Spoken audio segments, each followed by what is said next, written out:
325 का स्क्वायर निकालना है, कैसे निकालेंगे बताओ?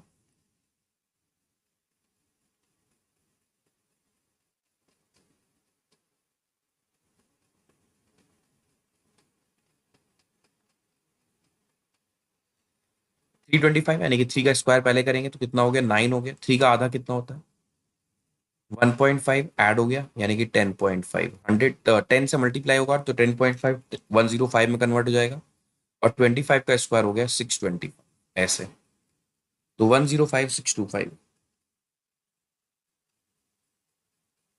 ठीक है। अगला सवाल ये रहा, salary of A is 20% more than B, then salary of B is how much percent less than A. कैसे सॉल्व करेंगे बताओ? Salary of A is 20% more than B, मतलब ए और बी की अगर हम बात करें तो ए की सैलरी जो है वो बी की सैलरी से 20% अधिक है, मतलब इनको हम कहते हैं 120। अब सवाल है, then salary of B is how much percent less than A. B की सैलरी जो है वो ए की सैलरी से कितने प्रतिशत कम है? 20 कम है।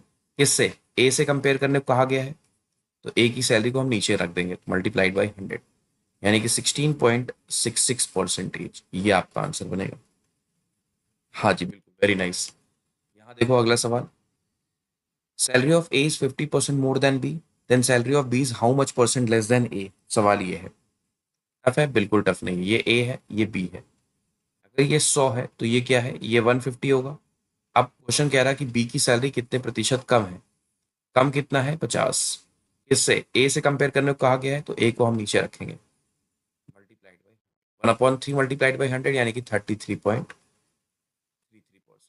यही तो आंसर आएगा। Ram sells article and calculate his profit 20% on selling price. Find the ratio between CP and SP. ये भी सीखा हुआ आप लोगों ने। Ram sells article and calculate his profit percent. Profit percent मतलब क्या होता है? 20% गिवन किया गया है।